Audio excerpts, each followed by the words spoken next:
When It Ends With Us hit theaters in August 2024, it captivated audiences with its raw portrayal of domestic violence, but behind the scenes, a storm was brewing.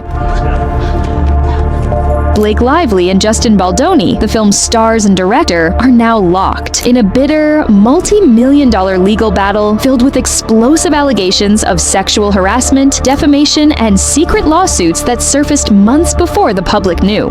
The latest on the legal bombshell that this morning, a new lawsuit filed against shocking behind-the-scenes drama from Blake Lively. Their Hollywood drama has now become a real-life legal one. Blake Lively suing her former alleges co-star. in graphic detail. Both sides are now refusing mediation. Beneath the tabloid fodder are serious allegations. As the drama unfolds, Ryan Reynolds gets dragged into the fray. I think people tell themselves stories, and this sort of comes back to your worldview that you just mentioned about. Controversial parenting scandal involving their daughter ignites public outrage. I take it they're not friendly. Goodness, no. Sorry about this, boys. Mission over. When I want your opinion, I'll take Wolverine's dick out of your mouth. That kid pool, she's the dirtiest. Meanwhile, Lively's paranoid behavior at a Texas hotel. So when she walked in, she was super loud. Her voice was extremely recognizable. And she was like, she looked up, she was like, oh!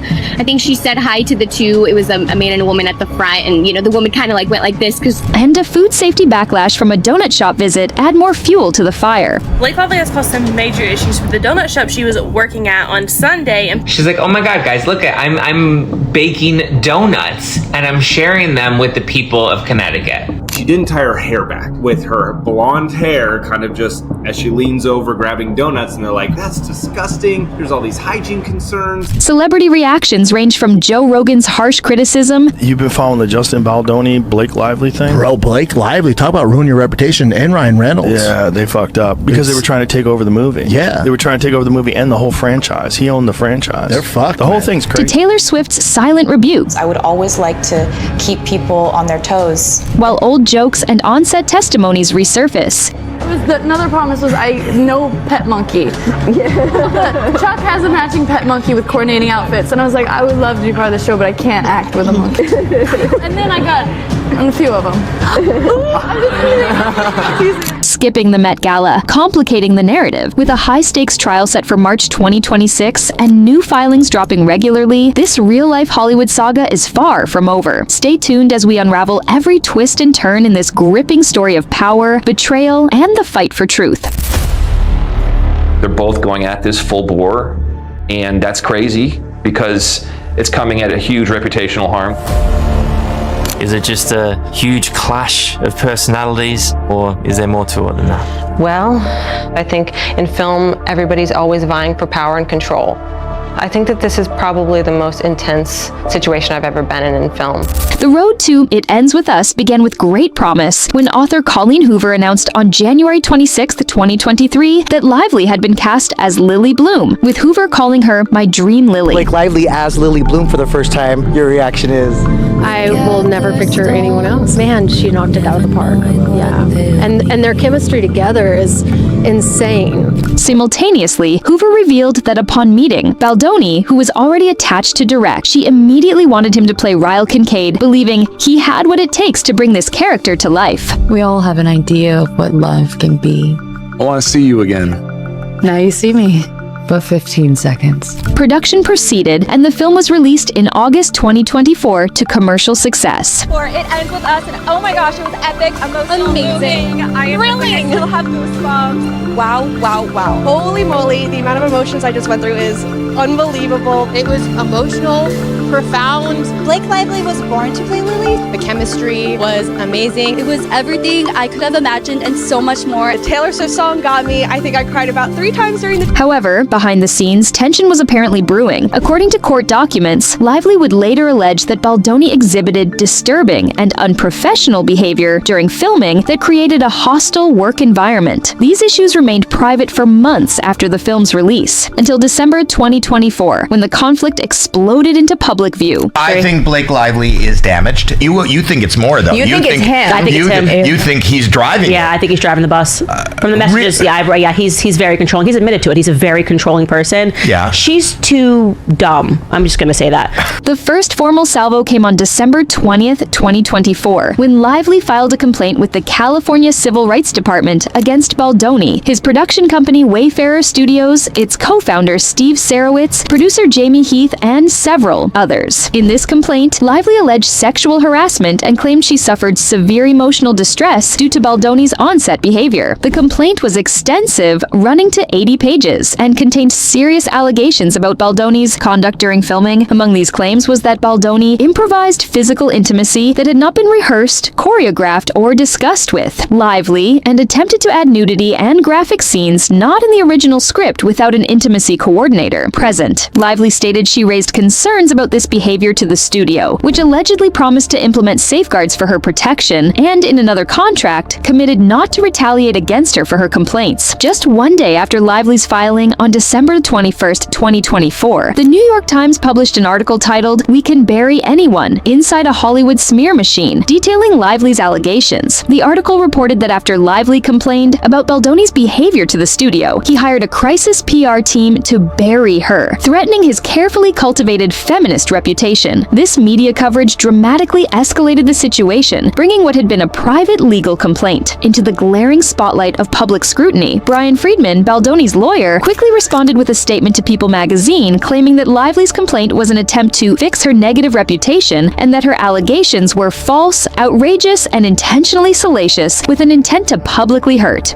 The legal battle intensified on December 31st, 2024, with two significant developments. First, Lively filed a federal complaint against Wayfarer Studios, Baldoni, and other parties in the Southern District of New York. On the same day, Baldoni filed his own lawsuit not against Lively directly, but against the New York Times, seeking $250 million for alleged libel, false light invasion of privacy, promissory fraud, and breach of implied-in-fact contract. In this lawsuit, Baldoni and his co-plaintiffs, including Heath, Sarowitz, and publicists Melissa Nathan and Jennifer Abel, claimed that the newspaper used cherry-picked and altered communications stripped of necessary context and deliberately spliced to mislead. The New York Times defended its reporting, stating in a response that the article was meticulously and responsibly reported. As January 2025 began, the conflict continued to escalate. On January 2nd, Brian Friedman appeared on NBC News and announced that Baldoni would soon sue Lively directly. "We plan to release every single text message between the two of them," Friedman stated. "We want the truth to be out there. We want the documents to be out there. We want people to make their determination based on receipts." We plan to release every single text messages between the two of them. We want the truth to be out there. We want the documents to be out there. We want people to make their determination based on... Friedman also indicated that the plaintiffs would include Baldoni, Wayfarer Studios, and publicists, Abel and Nathan, naming Lively, her publicist Leslie Sloan, and other associates as defendants in the suit. True to his lawyer's word, on January 16, 2025, Baldoni filed a lawsuit against Lively, accusing her of defamation and other contractual claims. This lawsuit sought $400 million in damages and also named Ryan Reynolds, Lively's husband, as a defendant. The inclusion of Reynolds would become another significant point of contention in the expanding legal battle. In his lawsuit, Baldoni refuted many of Lively's claims, including the sexual harassment allegations. For instance, countering one allegation, Baldoni claimed he was invited into Lively's trailer while she was breastfeeding, attaching a screenshot of an alleged conversation in which she said, "I'm just pumping in my trailer if you want to work out our lines." He responded, "Copy, eating with the crew, and we'll head that way." Baldoni's lawsuit also addressed another of Lively's allegations regarding producer Jamie Heath. In her complaint, Lively had detailed a situation in which Heath allegedly showed her a video of his wife giving birth to their child, with Lively stating that she thought he was showing her pornography and stopped him. Baldoni's filing disputed this characterization, though the specific counter-narrative was not detailed in the available search results. The lawsuit further accused Lively and Reynolds of hijacking the film It Ends With Us and attempting to take down Baldoni's career. February 2025 saw continued legal maneuvering from both sides. On February 18th, attorneys for Blake Lively filed filed an amended complaint in her lawsuit against Justin Baldoni. This amended filing came after the trial date had been set for March 2026, though the specific new content of this amended complaint was not detailed in the search results. Throughout this period, a number of Lively's peers and co-stars reportedly spoke out in support of the actress, while Baldoni's team continued to deny all accusations. I'm just going to tell you, you're going to have to wait and see. It's coming up soon, but it's all going to be based on evidence. It's not going to be just a lawsuit. It's going to be the kind of lawsuit that full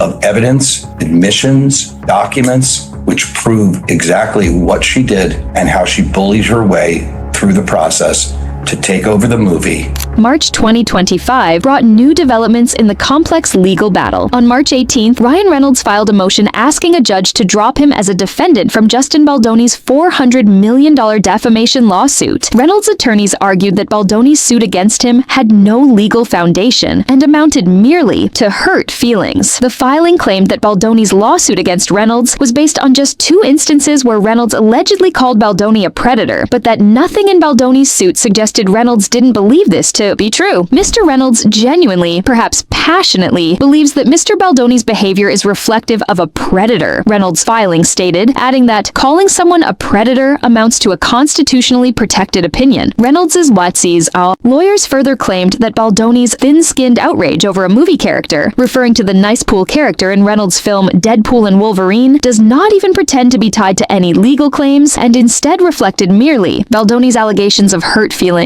In their motion, attorneys for Lively and Reynolds emphasized that while Lively had sued Baldoni and his business associates for sexual harassment and subsequent retaliation, Reynolds had nothing to do with the situation, and his only involvement had been as a supportive spouse. They also claimed that Reynolds was only named as a defendant because Steve Sarowitz, one of Baldoni's business partners at Wayfarer Studios, had allegedly promised to spend up to $100 million to ruin Ms. Lively and Mr. Reynolds. Just 2 days later, on March 20th, 2025, Lively's legal team made another significant move, citing California law in a bid to dismiss Baldoni's lawsuit entirely. Her lawyers pointed to a 2023 change in California law that expanded libel protections to include communications based on public disclosures of sexual misconduct, making it harder for accused individuals to retaliate by filing lawsuits. Although Baldoni had brought his lawsuit against Lively in New York federal court, he had stated his defamation claims should be considered under California law. Lively's lawyers agreed with this choice of law, but argued that, under California's amended statutes, the lawsuit should be dismissed. They sought a court order that would force Baldoni to cover Lively's legal fees and pay treble damages. A statement accompanying this filing, Mike Gottlieb and Ezra Hudson, lawyers for Lively, called Baldoni's lawsuit a profound abuse of the legal process that has no place in federal court. They added, California law now expressly prohibits suing victims who make the decision to speak out against sexual harassment or retaliation, whether in a lawsuit or in the press. This motion represented a strategic attempt to leverage relatively recent changes in California's legal landscape to short-circuit Baldoni's claims before they could proceed to trial. Again, Blake Lively and Ryan Reynolds have faced controversy over their parenting choices, particularly involving their children's exposure to the entertainment industry. Their 7-year-old daughter, Inez, voiced a character called Kid Pool in the 2024 film Deadpool and Wolverine, delivering a highly explicit line that sparked widespread outrage. I take it they're not friendly. Goodness, no.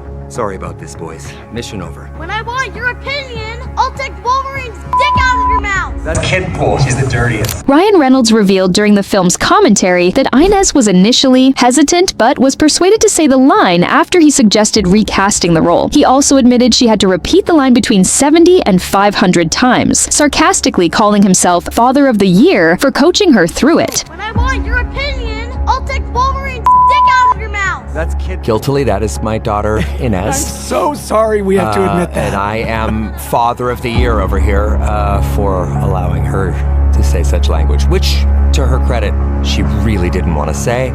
And then came back later and said, I want to say it now, when I started looking at other people to play. Yeah, but Ryan. Fans and critics condemned the decision as inappropriate and harmful, accusing Reynolds and Lively of pressuring their young daughter into delivering offensive content. Beyond this controversy, Reynolds and Lively have spoken publicly about their parenting style, emphasizing their efforts to provide their 4 children with a normal life away from the spotlight. Reynolds described their approach as soft parenting, focusing on compassion rather than strictness. parents and trying to shield their kids from the pressures of fame. He joked that none of their children have developed a scarcity mindset because they were born on Easy Street. Despite their wealth and celebrity status, they aim to keep their children grounded and out of public view as much as possible. However, the explicit content controversy involving their daughter has fueled criticism of their parenting, especially given Reynolds' public accusations against Justin Baldoni for alleged misconduct. Critics have called out the hypocrisy of condemning Baldoni while allowing their child to perform such lines. This situation has intensified public scrutiny of how Lively and Reynolds balance their high-profile careers with their roles as parents. Is she like Lively? Don't look up.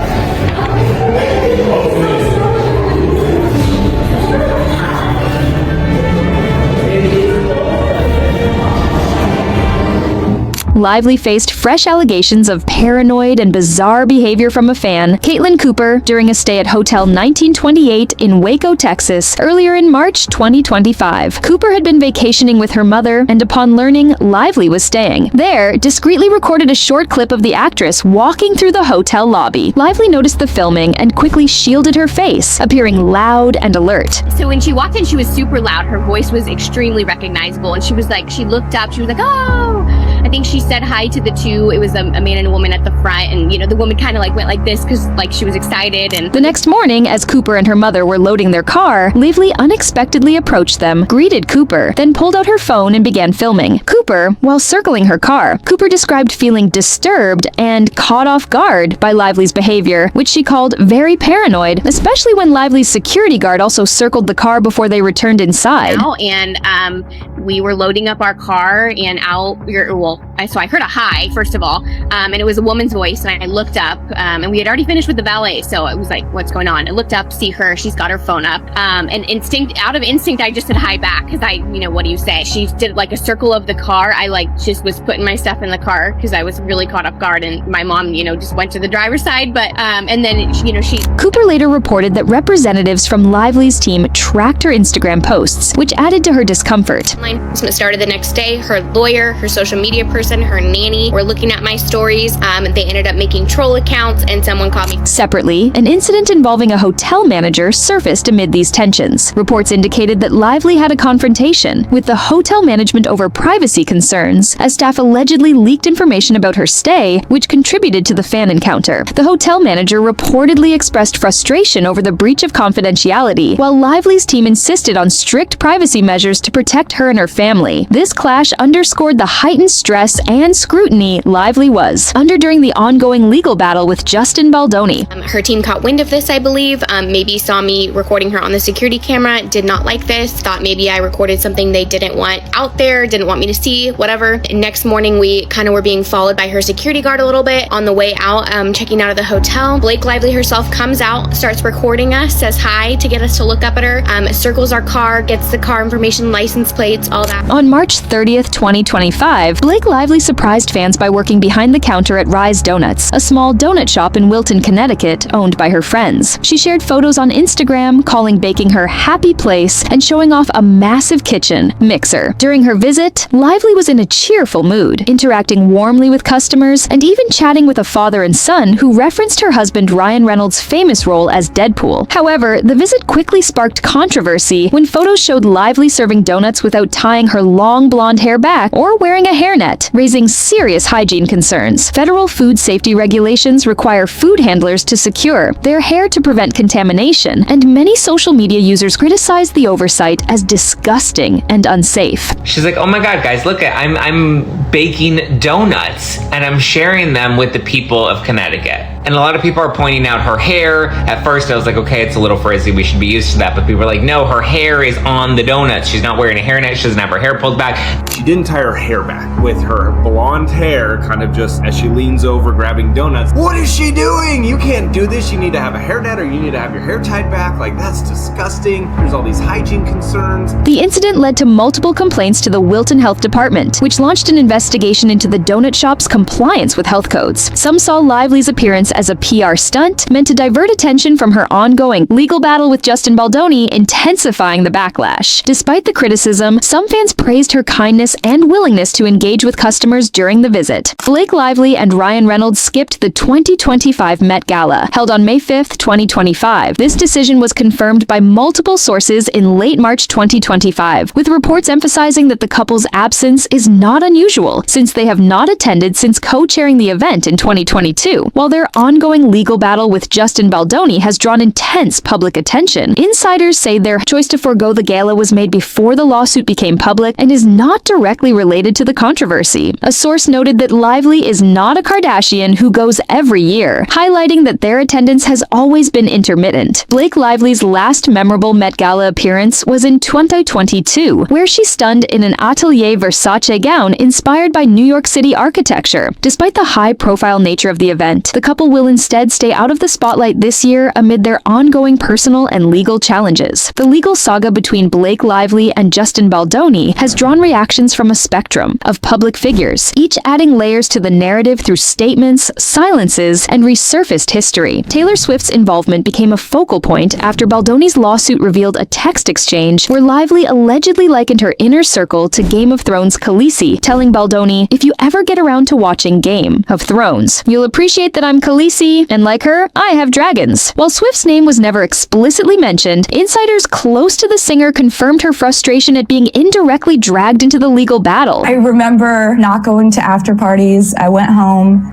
and I cried a little bit. With one source stating she felt used as a pawn in someone else's war. I think for me it's really important to constantly challenge yourself. It's like kind of like this alliance that is, you never know what it's going to be. Notably, Swift has refrained from publicly endorsing It Ends With Us, a departure from her pattern of championing Friends projects, which fans interpreted as a quiet rebuke of the drama. Her silence contrasts sharply with Joe Rogan's vocal stance. During a March 2025 podcast episode, the controversial host declared, "Blake and Ryan are fucking up big time here, and you don't get to hijack a film because your feelings got hurt," while praising Baldoni's integrity and comparing the case to Johnny Depp's defamation victory over Amber Heard. Bro, Blake Lively, talk about ruining your reputation, and Ryan Reynolds. Yeah, they fucked up. This is what you get, though. This is what you get. You're trying to fucking ruin a guy's livelihood? Because they were trying to take over the movie. Yeah. They were trying to take over the movie and the whole franchise. He owned the franchise. They're fucked. The whole thing's crazy. They're fucked. But that's what it takes. That's what it takes. It's like Johnny Depp. Yeah. He's like, all right, this. Yeah, especially a guy like that. It was like known as being like this really sweet, nice guy. Yep.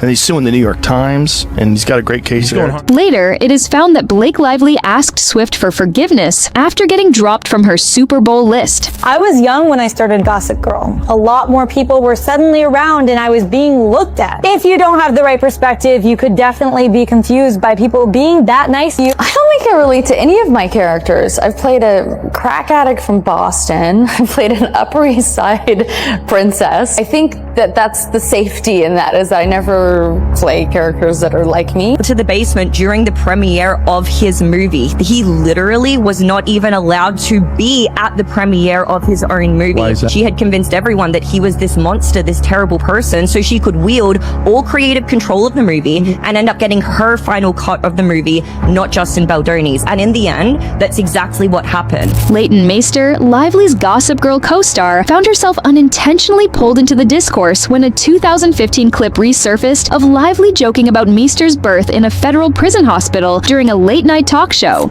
Another promise was no pet monkey. Chuck has a matching pet monkey with coordinating outfits, and I was like, I would love to be part of the show, but I can't act with a monkey. And then I got a few of them. No, I'm not Courtney, but Leighton's mom was in prison, right? Lively quipped, drawing nervous laughter from the audience. I think I'm just brunette because of the books. Everyone knows blondes are nicer anyway. The viral revival of this decade-old remark sparked social media debates about Lively's past behavior, with critics calling it tone-deaf hypocrisy, given her current harassment claims, though Meester herself has maintained a studied silence on both the joke and the lawsuit. This contrasts with Brandon Sklenar, Lively's It Ends With Us co-star, who cautiously told Variety in February 2025, "I believe in due process, but I've always felt safe and respected on set," a statement interpreted as tacit support for Baldoni given the film's intimacy-heavy scenes. He was great. I mean, he did a really good job at balancing being both, a lead actor in the film and then being a director and a producer. And honestly, It was a really pleasant environment to work in. I never felt like I was on a set, you know, I just felt like I was having a conversation. Blake Lively's lawsuit also included a controversial allegation that during the filming of It Ends With Us, there was a scene where she was nearly nude, which became a point of dispute. However, an actor who played the gynecologist in that scene publicly contradicted Lively's claim. This actor said that Lively was actually wearing a full hospital gown, black shorts, and a torso-covering prosthetic during the filming, stating that the portrayal of her being nearly nude was inaccurate and misleading. This testimony aimed to clarify that Lively was not exposed as alleged and that the scene was filmed with appropriate modesty and professionalism. Further supporting this, Dr. Leslie, a medical professional who was on set as a consultant, also addressed the claim. He confirmed that Lively was never naked during the gynecological scene and emphasized that proper protocols were followed to ensure the actress's comfort and dignity. Dr. Leslie stated, "At no point was Ms. Lively exposed in a way that would be considered inappropriate or unprofessional. The scene was carefully coordinated and she wore garments designed to maintain her privacy." His remarks helped counter the narrative that Lively was subjected to an invasive or humiliating experience during filming. Amidst the intense legal battle between Blake Lively and Justin Baldoni, Anna Kendrick, Lively's co-star from Another Simple Favor, notably distanced herself from the controversy. I've muted some people. There's a couple people that I have muted. Good. Yeah. At the SXSW premiere of Another Simple Favor on March 7th, 2025, when a reporter vaguely asked Kendrick about how the ongoing legal drama involving Lively might impact the movie, Kendrick responded with a humorous and evasive reply. "Why, what happened? I did ayahuasca and the last year of my life is just gone, but I've heard the movie is amazing." How does it feel like the movie's being impacted kind of by everything happening around going on in the world? Why, what happened? I did ayahuasca and the last year of my life is just gone, but I've heard the movie's amazing. Her lighthearted deflection was widely praised on social media for its Oscar-worthy skill in avoiding the question, signaling her desire to stay clear of the legal dispute publicly. Behind the scenes, Kendrick reportedly sought a solo press schedule to avoid being drawn into questions about Lively's lawsuit, emphasizing that their relationship was strictly professional and that she preferred to keep the focus on the film rather than the off-screen drama. But on the red carpet day, reporters captured a protester holding a placard saying "Justice for Baldoni." On a podcast, The Joe Rogan Experience, in late March 2025, Joe Rogan bluntly criticized Blake Lively and Ryan Reynolds over their legal battle with Justin Baldoni, summarizing the situation by saying they fucked up. Baldoni, Blake Lively thing? Bro, Blake Lively, talk about ruin your reputation, and Ryan Reynolds. Yeah, they fucked up. Ryan's trying to get out of it now. He's trying to get out of the lawsuit, and they're like, you were a Rogan sided with Baldoni, calling him a sweet, nice guy who was forced to fight back after being targeted by Lively and Reynolds. Yeah, especially a guy like that. It was like known as being like this really sweet, nice guy. Yep. This is what you get, though. This is what you get. You're trying to fucking ruin a guy's livelihood. He accused the couple of trying to hijack the entire franchise of It Ends With Us, using the Now Me Too movement as a cover for what Rogan described as a power grab. By using the Me Too movement? Because they were trying to take over the movie. Yeah. They were trying to take over the movie and the whole franchise. He owned the franchise. They're fucked. The whole thing's crazy. They're fucked. Rogan also highlighted that Reynolds was attempting to distance himself from the lawsuit, but the legal filings made it clear he was an integral part of this. Ryan's trying to get out of it now. He's trying to get out of the lawsuit, and they're like, you were a key part of this. This is what you get, though. He called the whole situation absurd and praised Baldoni's decision to pursue legal action not only against Lively and Reynolds, but also against the New York Times, which Rogan said had a great case. And he's suing the New York Times, and he's got a great case. He's going hard in the paint. But that's what it takes. That's what it takes. It's like Johnny Depp. Yeah. He's like, all right. Yeah. He did for the boys. Exactly. Rogan emphasized that Baldoni, known for being kind and amiable, eventually reached a breaking point and was justified in defending himself vigorously in court. His remarks reflected a strong belief that Lively and Reynolds had seriously damaged their reputations by engaging in this lawsuit against Baldoni. He posted the receipts. He's like, oh, remember our text exchange? Well, how about she told him to come into the dressing room while she was breastfeeding, and then part of the complaint was that he came into the dressing room while I was breastfeeding. Like, you literally have a text exchange back and forth. They just never thought that anybody was going to come out with the receipts, because no one's ever done it, because everyone usually just bows down. Because everyone's scared. Yeah. Because Ryan Reynolds A-list, Blake Lively A-list. Like, they're the queen. Candace Owens has also been a vocal critic of Blake Lively throughout the legal battle with Justin Baldoni. In early 2025, Owens called Lively a modern feminist on steroids and accused her of insincerely clearly playing the victim while orchestrating a smear campaign against Baldoni. No matter who wins in the end, do not let it distract you from the fact that she has proven herself not to be a kind person, okay? And that's largely due to the fact that she is a modern feminist, which means that she grew up wealthy, her life has been perfect, and so she has to create struggle where there just isn't any, okay? She has a track record of being difficult to work with, well established before Justin Baldoni was ever in the picture. She shared that Lively was once described by a Glamour editor as the most difficult and rudest intern they'd worked with. But primarily, people don't like to work with Blake Lively. I can also tell you personally, back when I was an intern at Glamour magazine, working under an editor, she said the most difficult person that she has ever worked with and the rudest person that she had ever worked with was Blake Lively, who got the cover of Glamour at some time when I was working at Glamour magazine. Reinforcing Owen's negative view, Owens predicted Baldoni would win the lawsuit and framed Lively and Ryan Reynolds as a truly evil couple, weaponizing wealth, power. My brain works like that regarding Blake Lively and Ryan Reynolds when I just recognize that they do things and say things that let me know, that signal to me that they are up on their high horses and that they potentially treat people very badly and that really they're bored and rich, right? And the Not Me Too movement to destroy Baldoni's reputation. Of course, just what Blake Lively would have expected. Instantly, Hollywood floods in.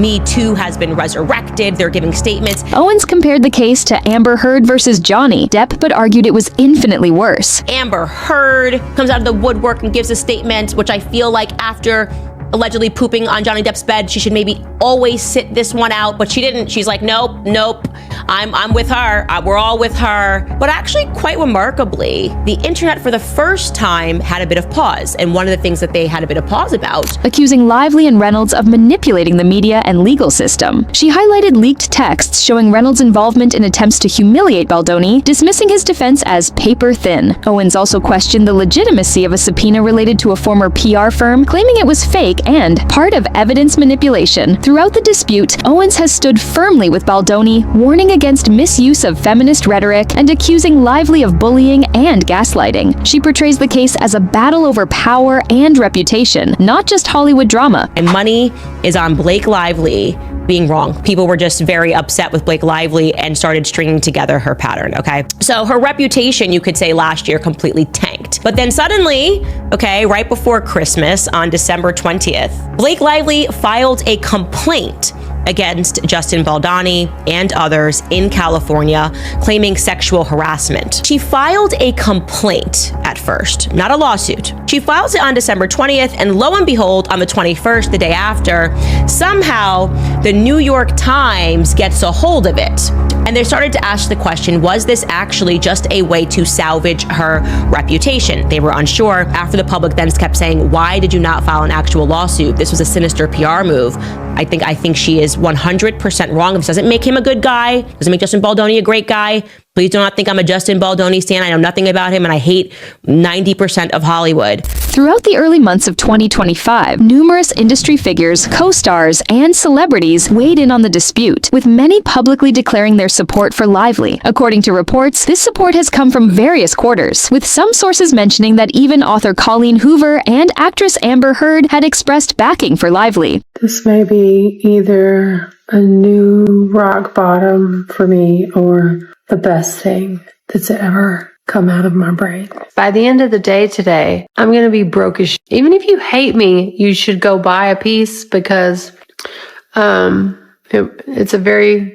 Meanwhile, Brandon Sklenar, who co-starred in It Ends With Us, has also commented on the legal battle, though the specific content of his statements wasn't detailed in the search results. As of April 19th, 2025, the legal battle between Lively and Baldoni remains ongoing, with both sides continuing to file motions and counter-motions in preparation for the eventual trial date in March 2026. The dispute has expanded far beyond the initial allegations of on-set misconduct to encompass multiple lawsuits involving defamation claims, sexual harassment allegations, and accusations of orchestrated smear campaigns. Major media outlets have become both reporters on and participants in the legal drama, with the New York Times itself facing a 9-figure lawsuit from Baldoni and his associates. The case has highlighted complex issues surrounding on-set conduct, the use of intimacy coordinators in Hollywood productions, and the legal ramifications of speaking out about alleged misconduct. It has also drawn attention to California's relatively new legal protections for those who make public allegations of sexual misconduct, which may prove decisive in determining whether Baldoni's defamation claims against Lively can proceed. Legal experts not directly involved in the case have commented on its complexity and the likelihood of it going to trial. California attorney Gregory Dahl told People magazine that the legal action between Lively and Baldoni has the potential to reach that stage, though. The recent motions to dismiss may yet prevent such an outcome. The financial stakes are enormous, with Baldoni seeking $400 million from Lively and Reynolds and $250 million from the New York Times. Behind the high-profile names and headline-grabbing figures lies a deeply personal conflict that has transformed what was once a creative collaboration into a bitter legal feud. What began on set during the filming of a movie about toxic relationship has itself become a toxic situation playing out in courtrooms and the court of public opinion. The irony has not been lost on observers that It Ends With Us, a film exploring themes of emotional abuse and the courage to leave harmful situations, has spawned a real-world parallel that continues to unfold. As both sides prepare for potential court appearances in 2026, absent a settlement or successful dismissal motions, the legal teams continue to build their cases. Baldoni's lawyers have promised to release text messages and other communications between the actors, while Lively's team has filed an amended complaint they claim provides significant additional evidence and corroboration of her original claims. The coming months may see further motions, public statements, and potential revelations as the March 2026 court date approaches. For now, fans of the film and observers of Hollywood dynamics must wait to see how this complex legal drama resolves. Will one side prevail in court? Will a settlement be reached before the scheduled trial date? Or will the conflict continue to escalate with new filings and allegations? The only certainty is that this high-stakes legal battle between two prominent Hollywood figures has moved far beyond the confines of a movie set to become one of the most closely watched entertainment industry disputes in recent memory, with significant implications for how allegations of on-set misconduct are handled, reported, and litigated in the future.